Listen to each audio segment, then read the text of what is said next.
again, that third level of love is just giving. You just give. You're going to make sure. And I want to make a distinction here. Sometimes we think doing stuff for somebody is helping them to fulfill their needs, but that's just stuff. You know, you've ever had a scenario where you're about to do something and somebody else run over and say, "Oh, let me help you," but they're getting in your way. Yeah. You know? Yeah.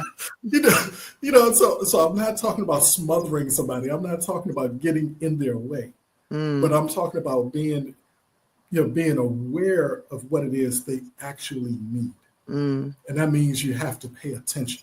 And this is one of the pieces that I know a lot of men are not good with. Ladies are pretty good with it. You know, a guy comes home tired and he lays back and, it's been a long day. She might go ahead and take his boots off for him. You know, like, I don't even want him to have to bend over to take the boots off. I mean, it's just, sometimes you got to pay attention.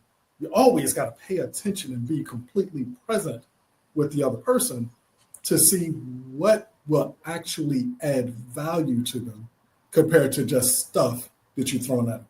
Okay. So now you said a fourth level. What's the fourth level? The fourth level is that's really like the God love. How God loves you. And, you know, that's completely unconditional. It's just, yeah. You know, and with God love, I mean, you know, how many people curse and hate at God and God still just loves them? Yeah, it's amazing. Yeah. We can say it's about anything. I can't stand you. How dare you? Whatever.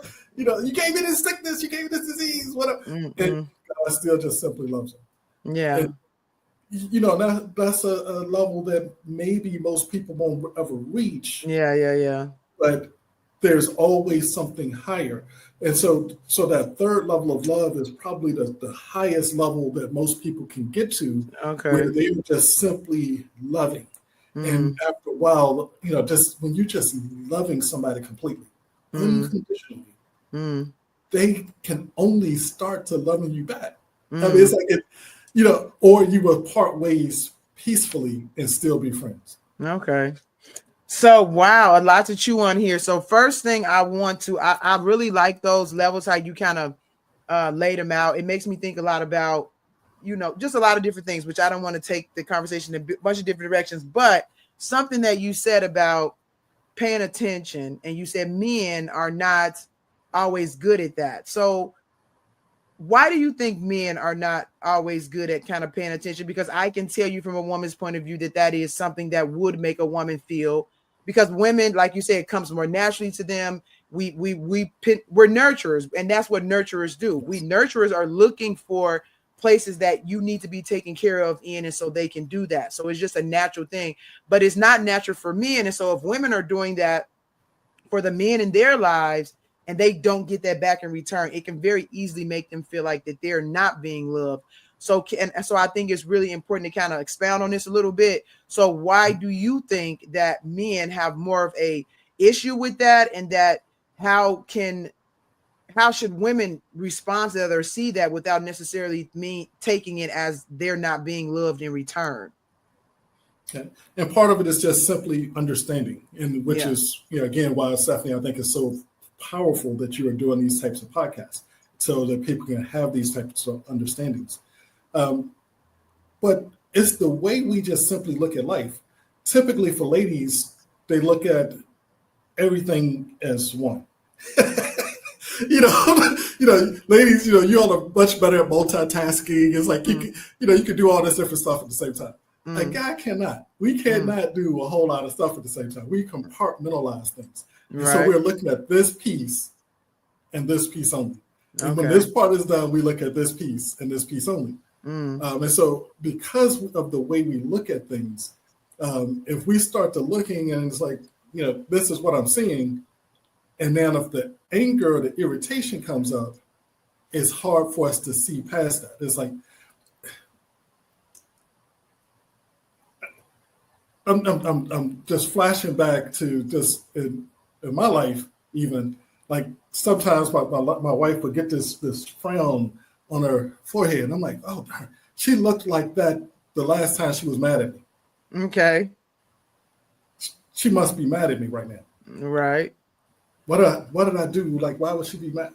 You know? And so then I'll focus back on myself about why is she mad? Mm. And I might start asking questions like, why are you mad? Now she mad because I asked questions. Is she mad? Mm.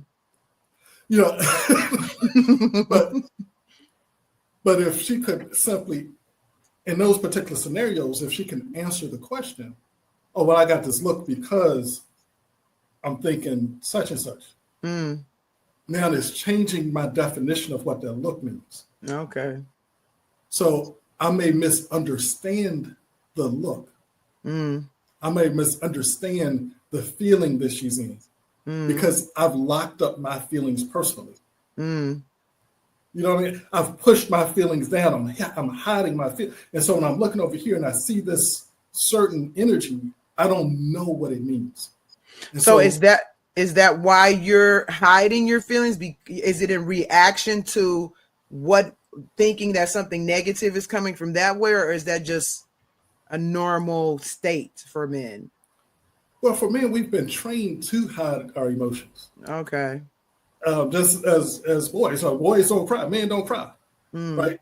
You know, with ladies, you see your old girlfriend, what do? You know, dude better not run up to me like that.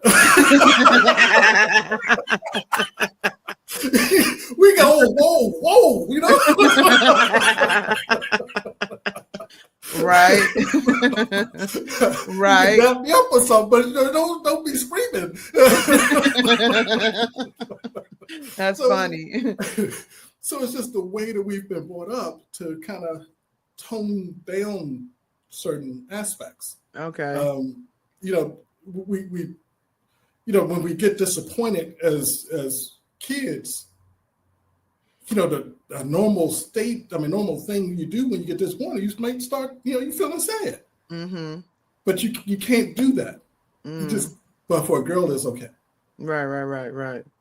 You know, for most, you know, again, everything has exceptions to it. Yeah, exactly. So, yeah. But just in general. And so we've kind of pushed that part down. Girls often, when they have an issue, they get with other girls and they can complain, they can cry, they can scream, they can do all that type of stuff. They can, you know, they can express those emotions. Okay. But when guys get together, we're not really doing that. You know, not in the depth of it. We, you know, I'm good, man. I'm good. You know, right. And so we're not used to doing it. Just plain and simple.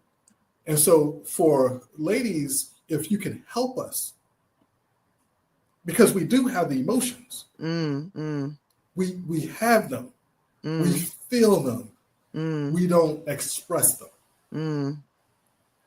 You know, and so it's like, go ahead. It sounds like what you're saying is that in these situations, if a woman could be patient and communicate, that would be very helpful for men. Yes. Yeah. Don't get upset. Just don't get upset yet. Okay. Just hold off that upsetness. Right. I mean, I think that's a really good point, because like even what you said about your wife being upset and then you see her face and then she gets upset because you ask her what she's upset.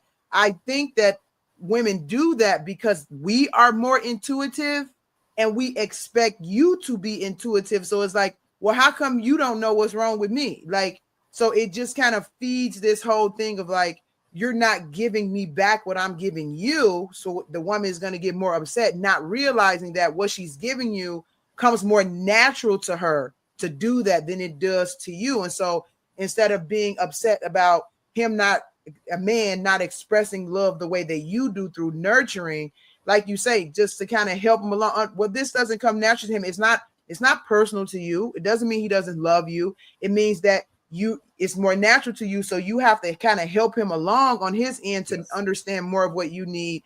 And getting an attitude or upset or expecting him to read your mind is not going to help that situation. So you need to, actually bring things to the relationship that help him in that area, as opposed to just getting upset about it. But I do think that women because we are intuitive, we expect men to be as intuitive as we are, but men are not as intuitive as we are. And it's nothing to take personal. Yeah. Exactly. So, exactly. yeah. Exactly. So, but one thing that I kind of want to pinpoint here, because I like what you're saying about the unconditional love, because it's basically what you're saying on that third level is that you expressing love, and it's not based on any conditions of you getting what you want or not getting what you want. And I do think a lot of people, especially when you talk about now with, I always say post-COVID, because I think a lot of mentality has changed post-COVID, but I see a lot on social media about when men and women are talking about each other, is that they're not getting something that they want. Well, I want a man that makes this amount of money, and I want a man that does this for me, and I want a man that, and so it's like hoeing, like you said. You're like, I'm bringing what I have to get what I want from you, and relationships kind of stay there, because if people don't get what they want from the other person, they get discouraged, people break up, and then they kind of thinking they're going to move on to somebody who's going to fully appreciate me for who I am, so to speak. And so we just kind of end up in a vicious cycle. I would agree with you that I think most relationships kind of stay there, even marriages. And there's a lot of emphasis, even in the woman's world, of talking where a man has to do this and this and this and this and that. And I even see in Christian circles where the Bible talks about the man being the leader, and then the woman will say, well, you have to be a person that I want to follow before I will you have to be a leader, be a person I want to follow before I can be submissive to you. But the Bible doesn't say that. It does not say a person has to fit all this criteria first before you do your part. You have to do your part first, regardless of what they're doing, because that's the best opportunity or foundation which you're going to get to the other part. And so I do think a lot of this is a really big problem, even when it comes to Christian relationships. But one thing that I want to kind of highlight is that while we want to get to the point where we're equal exchange of not just me loving you unconditionally, but you also, if you can get two people like that, y'all got something beautiful.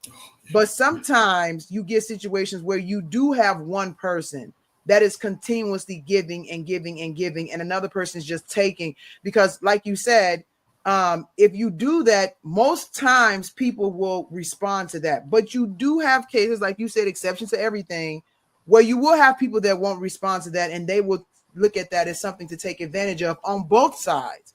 I have seen men who are very protective, want to provide and do all of that, and you have women that just sit back and they want to take it, and they don't respond to the love that's being expressed to them as far as stepping up a notch and doing giving it in return. And then I've also seen it on the male side. So what are your thoughts when it comes to, like, we want to do this in a healthy way and not make people think that you have to keep taking and letting somebody continue to take from you on both sides, and that's what love is, as opposed to people responding to that in a way that you both grow love together. Do you understand what I'm saying? Yes. Yeah. So what are your thoughts about that? And you know, part of that actually comes in again at the beginning of the relationship. Yeah. If you're authentic, because again, I'm not suggesting anybody get into a relationship that they're unhappy in. Right. Okay. You know, you don't give unconditional love unless you actually love the person. Right. Mm-hmm. So you don't come into a relationship and you just give. Because then you're doing it from a manipulative type of standpoint, per se, rather than because you love them. Okay. All right. But I mean, you know, you can come in and do it. Maybe you're a nice person. But I think it all really comes back to, how are you getting into a relationship? Are you your authentic self? Or are you in there bringing in the avatar? I heard my brother say it this way, and I thought it was kind of interesting. And he's, you know, single guy, always, you know, looking for a great relationship. And he gets close and like, darn, I want the one. But his wordage was, so often ladies are, they're playing the game.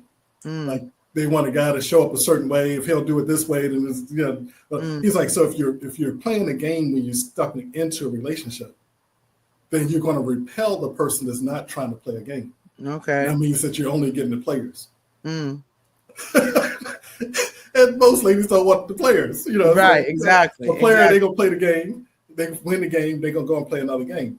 So I thought that was interesting, just the way he kind of put that together that way.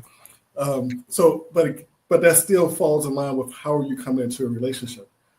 Now, and when I'm talking about giving on that third level of love, I'm talking about giving.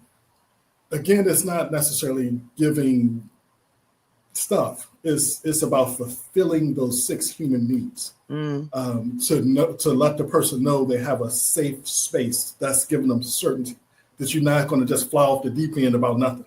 And that could go on both sides of the relationship.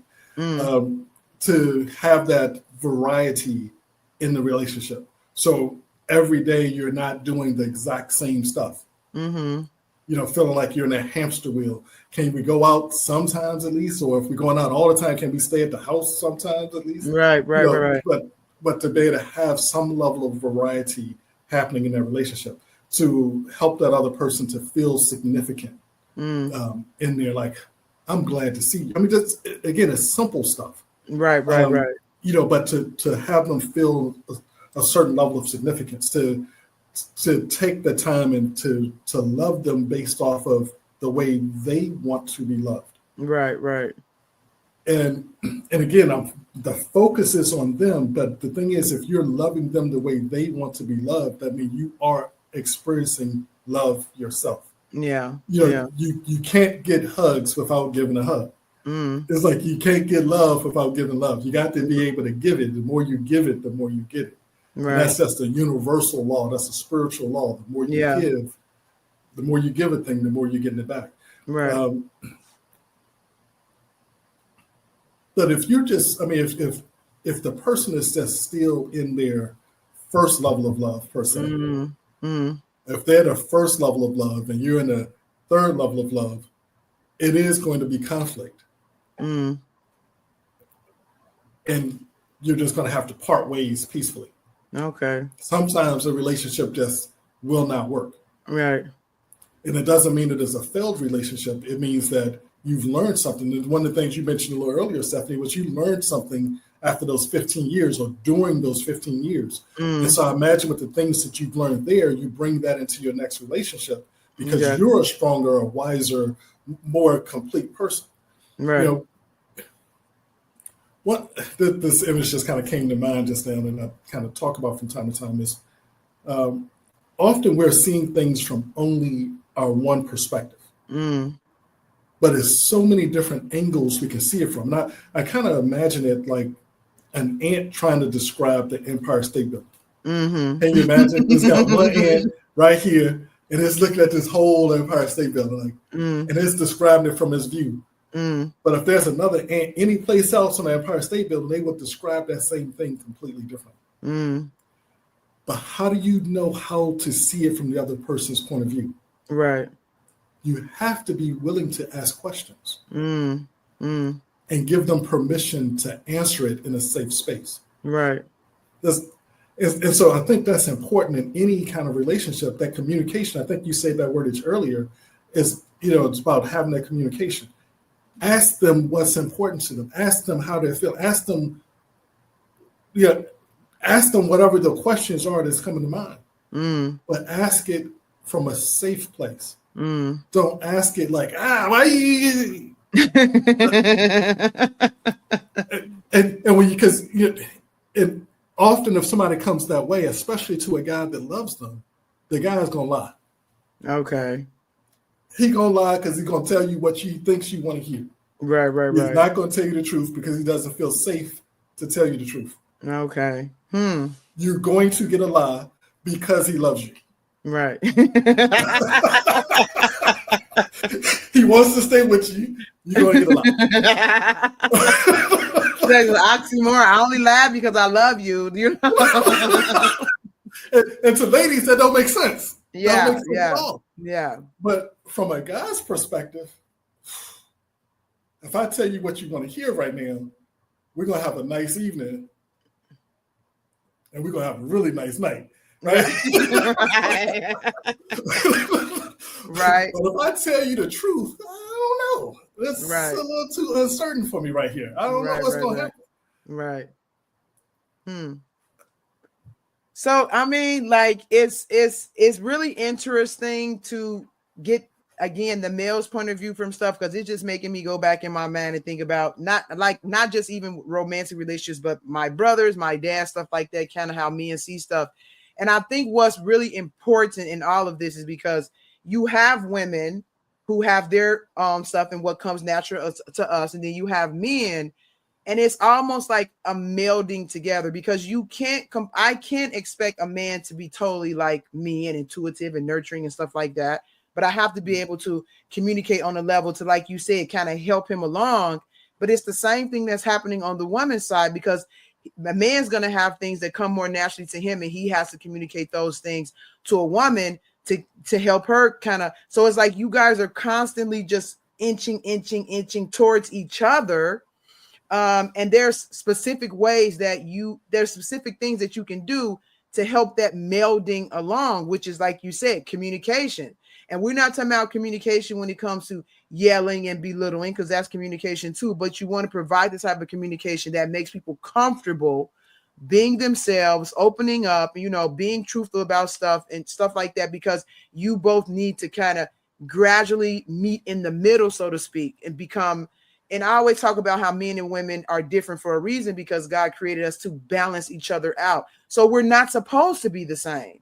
But two people, as the Bible said, how can two people walk together unless they agree? But how do you agree when you're so different? You gradually do that coming together of understanding each other, trying to understand each other, paying attention, like what you said, to the other person, communicating. And it's like a slow grind type of thing, to where the more you do it and you do it right, you guys will your relationship will improve, will become better, even in the midst of problems. Because some people think, well, if you really have a good relationship, you're not going to have any problems. No, if you don't have any problems, that's a problem. Like you need to, because that means you guys are not being authentically yourselves. And so you have to show up authentic. When you do that, you're going to have problems. And so it's how you work through the problem is going to determine the health of the relationship overall, as opposed to not having problems at all. So I really like how I'm getting like this more male point of view about stuff. So what do you think about the coming together part? Because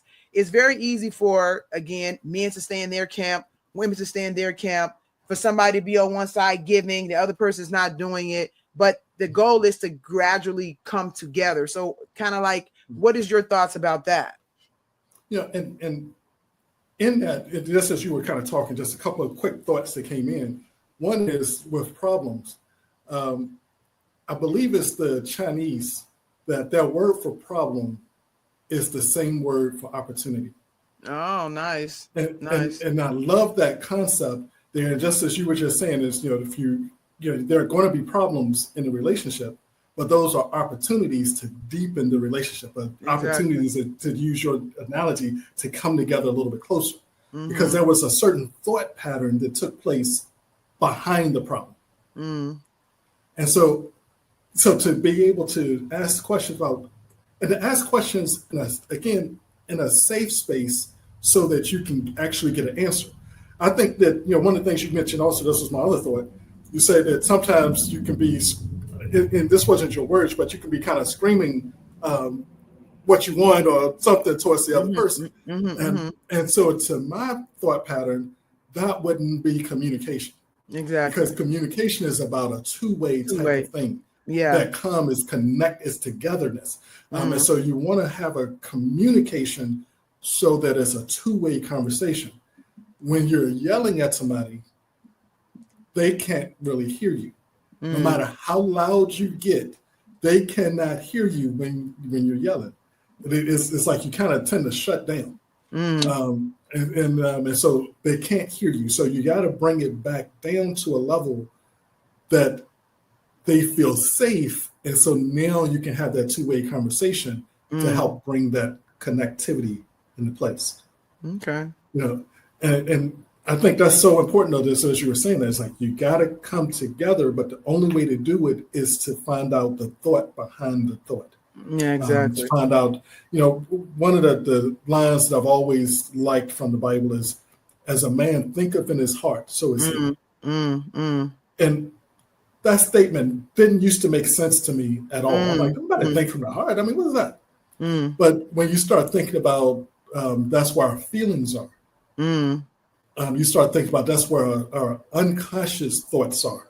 Our subconscious mind is beneath the surface. And so what is going on beneath the surface that's driving what we're actually consciously trying to do? And so sometimes we have this conscious thought, ooh, I'm going to be home by 7 o'clock today. 8:30, we finally walk through the door.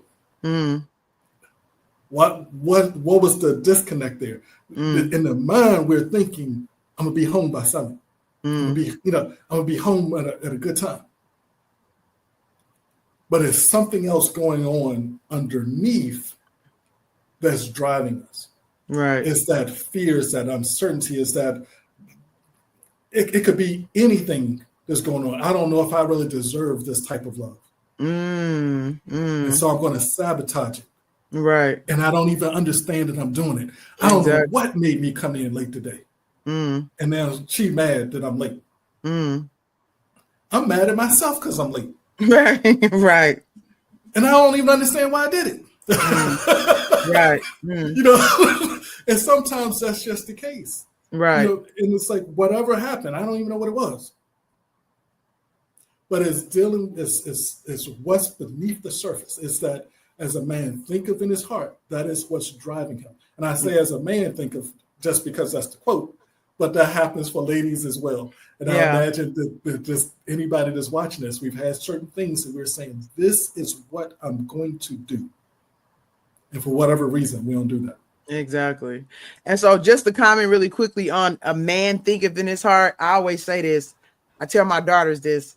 A woman is a man too. The Bible said God made man in his image. We're just a wombed man. So that's what woman, we just a wombed man, but we're still mankind. We still fall under that. So anything that says man, women are typically included in that, especially when it comes to the Bible. So yeah, we're the same species. So we're in God's likeness and image, right? Exactly. we just a man we just a mankind, the species that has the womb. That's the difference with men and women. So, but you kind of again are confirming stuff that I say a lot, which is if you have other stuff going on underneath the surface, that's your personal issue. And that's why you have to be healthy yourself, because that stuff is going to come out in a relationship. Sometimes people have issues underneath the surface that don't come out until they get in a relationship. But that's when you have an opportunity, like you just said, to now address it, because you know what, I wanted to do this and I didn't do this. Let me do some self-examination and figure out why am I not living up to my own expectation, because something is going on inside of me that is making this behavior come out of me.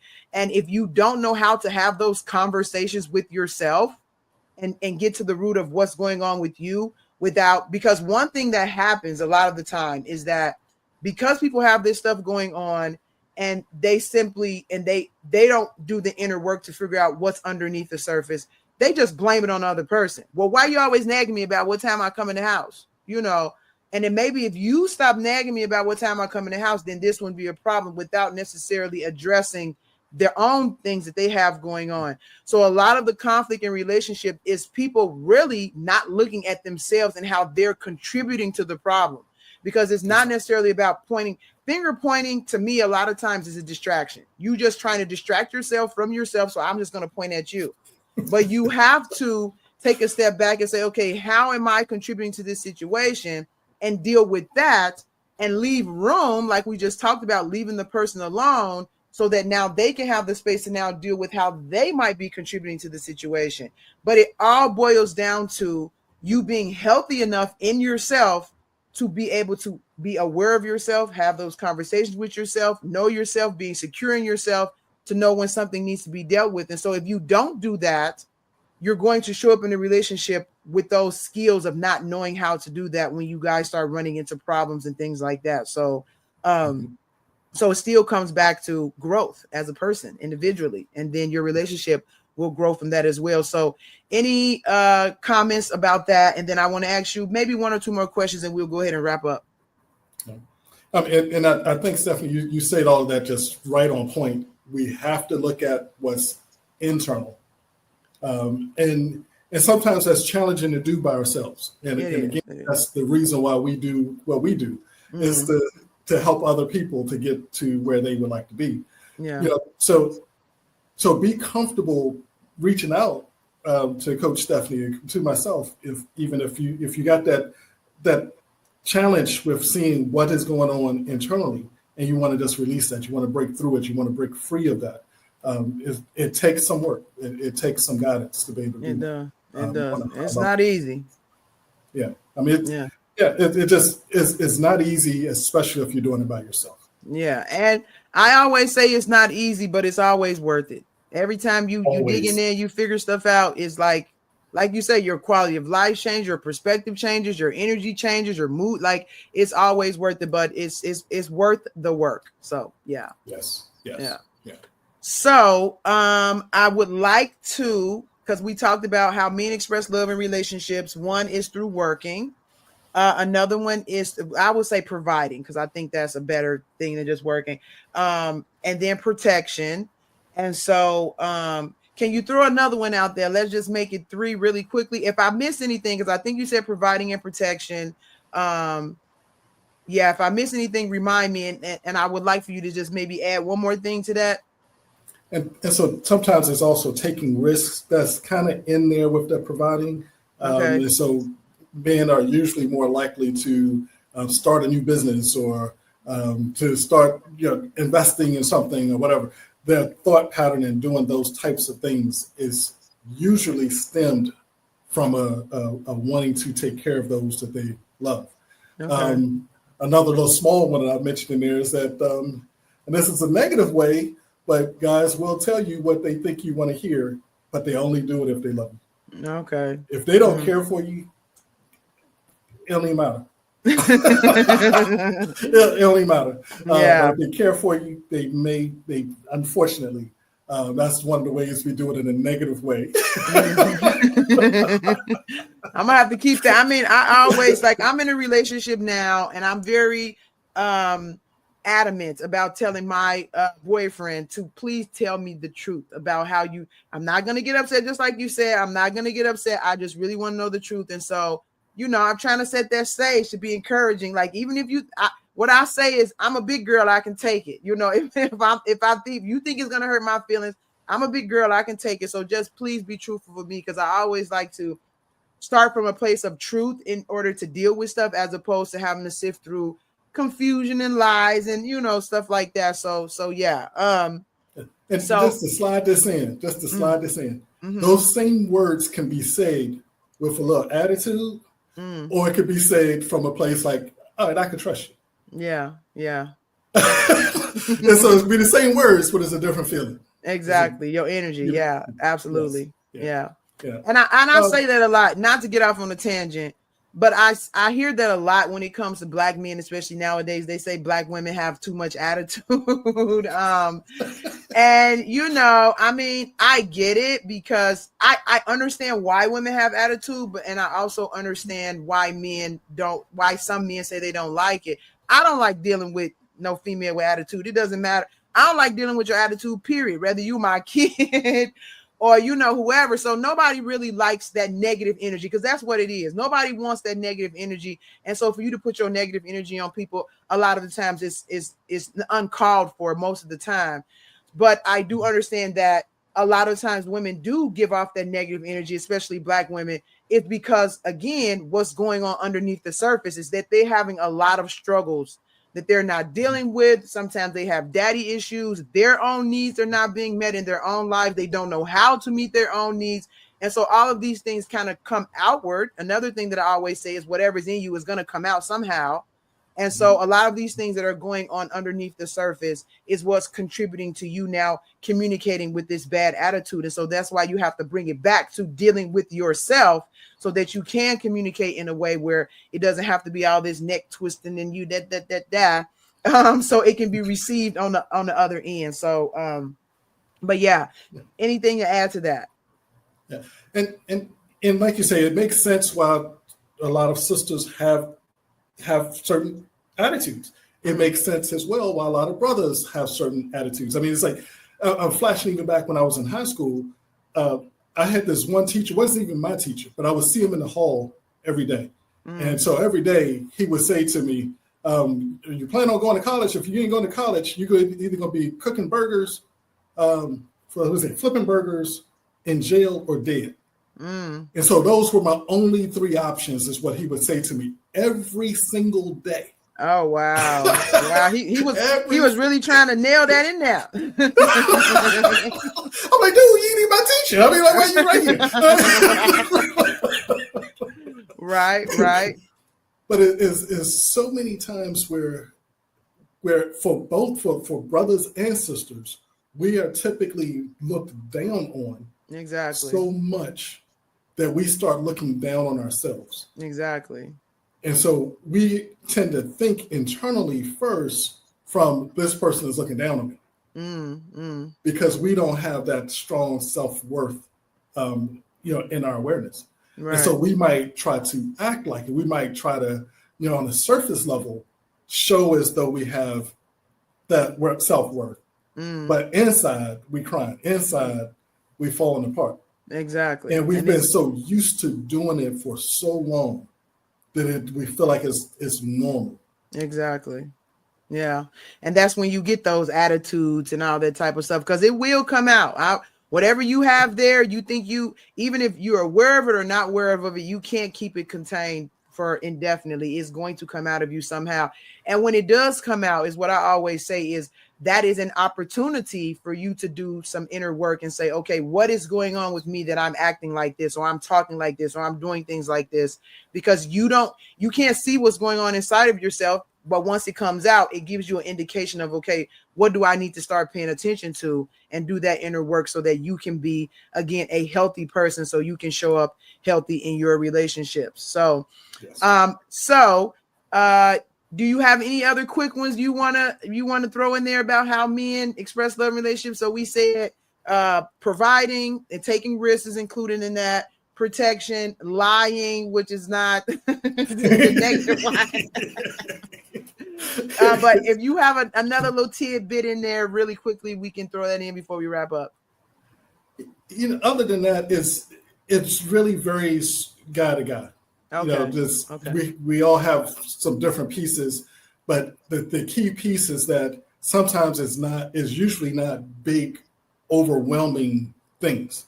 Okay. It's something that's going to show up small, but within ourselves, we're thinking, I wouldn't be doing this otherwise. Okay. I like that. I wouldn't even be here otherwise. If I didn't love you, I wouldn't subject myself to this attitude. I wouldn't be here right now if I didn't love you. It's certain small pieces. And again, I think that's one of the reasons why it's important to have that conversation, to have that communication, and from both sides, because it's usually small stuff. Yeah. So it brings me, and then we'll wrap up here, the thought, because I asked this question on my social media a few months ago: how come men do all this stuff in the beginning of a relationship and then they don't do it later, or they don't maintain it? And so it sounds like, based on what you're saying, I'm just putting pieces together, that it possibly is part of this levels of love thing, because you are trying to show up as your best self, and you're trying to put all this effort forward to get what you need from the person or whatever.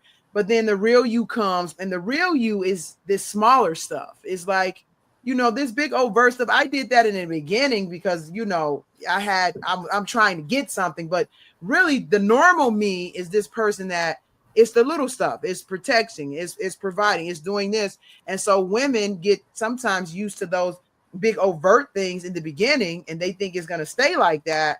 And then when the guy simmers down and settles into the more unconditional love, where it's more smaller, it can be sometimes miscommunicated to women as, you only did that to get me, but now you don't love me anymore and stuff like that. So if you can chime in on that really quick before we wrap up, I would really appreciate it, because I want to know the answer to that. So And you know, a lot of times it is, you do get into this rhythm. And so it's like a certain pieces you're focusing in on. And so you're dealing with this, you're dealing with this, you're dealing with it, whatever those this is. It could be, you know, paying this bill, or fixing this around the house, or whatever. And so you get into this rhythm of stuff, and it's hard to change the rhythm.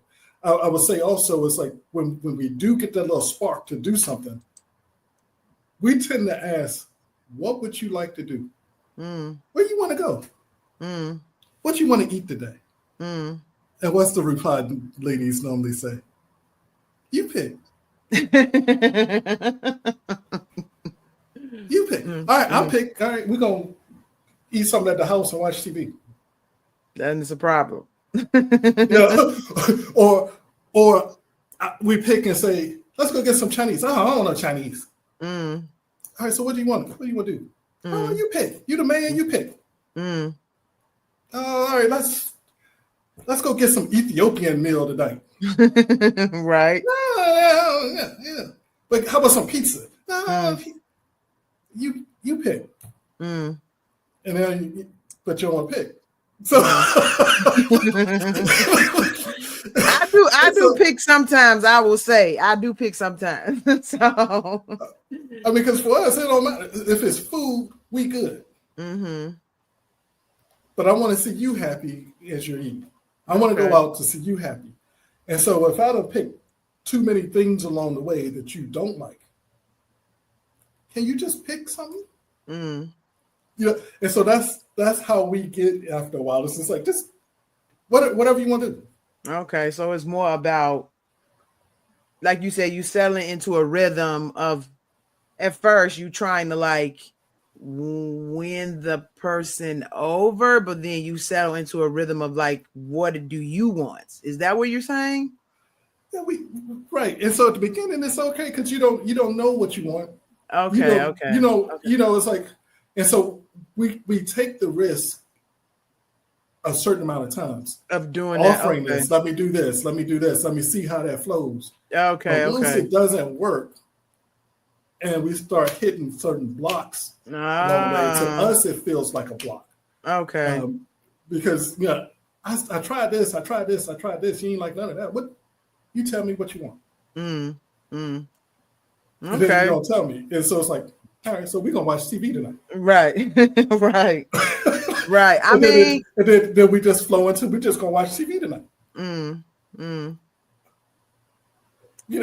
We can get aggressive with certain things, but after a while, it's like you hitting the wall. It's like I'm open, but I don't really know. Right, exactly. So I mean, I think based on like everything we're saying, because there's a lot of little nuggets of information in here that people can take for themselves and their partner. But a few of the main things that seems to be a underlying theme or necessity is doing the personal work on yourself. You have to do that. That's going to help you show up honestly, tell the truth, be genuine in, that mask not falling off. And now all of a sudden it's like, this is not the person. So you got to show up right, but you can only do that if you deal with yourself, and then also working through problems. So that's a really big thing. So dealing with yourself again confirms everything I always say. You got to deal with yourself. So that's the main thing. The second thing is when it comes to dealing with yourself, now you have to be able to communicate this to another person. And so that comes with understanding them. What do they want? What do they like? What do they need? How can I communicate what's going on with me to them in a way that the transmission is going to be received on the other end so that we can continue to grow together? Now, both of you guys should be doing this. This is not just fully the woman's responsibility, the man's responsibility. And it's not easy, even dealing with yourself. Like we just talked about, it's when you're trying to do stuff by yourself, it could be difficult. Dealing with yourself is not easy. And so how much more when now you're dealing with a whole different person. And so I would say, cut yourself some slack. This is not, you don't have to be perfect at yourself or dealing with other people, because this is going to be a work in progress and for the rest of your life. But as long as you're taking those steps to kind of deal with yourself, understand yourself, and now using what the work that you're doing with yourself to now pour into your relationship, is going to naturally create that coming together type of thing that we are both saying relationships is about. It's not, so you don't have to, like, sometimes I think, and I do need to wrap up here pretty soon, but sometimes I think people put so much effort into trying to make the other person happy that they don't put the effort that's necessary in themselves. But if you put the work done in yourself and you do the self-work and then you pay attention and you communicate, a lot of that other stuff just kind of comes naturally. You know, it's exactly. You don't have to put so much effort into trying to do stuff all the time. But if you lay the foundation right, the other stuff will just happen automatically. And so, but it's a lot of work. It's a lot of work on yourself, relationships, and stuff like that. But like, same thing, it's worth it. When you do it right and you put the work in, it's always worth it, the return that you get on the other end. So do you have any lasting thoughts that you want to throw out there really quickly before we wrap up? You know, just like you were saying, it is work, but look at how much work we do for our kids. We do a lot of work to make sure that they're good. Look at how much work we do for our jobs. You know, how much trouble it was to actually learn this new job when you first got there. How much did you have to go through and struggle around in order to start being good at your job? You know, so it's like we give these other things so much effort, so much of our attention. But the thing that means the most to us, we don't want to give it a lot of effort. Exactly. You know, so to be able to give it that extra level of effort, for yourself, so that you can show up completely for those that you care about the most. Yeah. I think that's just an important way to do it. Yeah. Very good conversation. I definitely have to have you back. I hope you don't mind, but yeah, very good conversation. And again, you can take advantage of my coaching services and also Scott's coaching services. If you feel like any of this information is something you want to dive into a little bit deeper, like Scott said, if you are struggling and you know you need to do some inner work in yourself and you're not really sure where to start, that is what we're here for. That's what the passion of most coaches, especially if they're good coaches, that's what they're trying to do. And I know for me, I'm doing it because I've been through it too. You know, I'm not speaking from somebody that has it all together and that just figured it out easily. I went through the work and struggled and figured it out. And so it is my pleasure and a blessing to me to now be able to help other people navigate the path of figuring out themselves and their relationships a little bit easier. And so, again, you can find Scott's information for his websites and all of the services, Facebook page above or below this post, depending on whatever social media platform you're looking at. And make sure you tune in next week at 12 p.m. for my next podcast show, which will probably be part 2 of this one because we ran long today, but very good conversation. So, but thank you so much for tuning in. Make sure you come back every week. Make sure you like, share. And Scott, if you want to just say 1 or 2 words before we wrap up, then we'll end this podcast for today. Okay. So I just wanted to simply remind everyone who's watching this right now that that you were created by an amazing being. And right now you are loved, you are loving, and you are lovable exactly as you are right now. Amen. Thanks. Amen. That was a perfect wrap up. Thank you so much. Have a good day. Bye.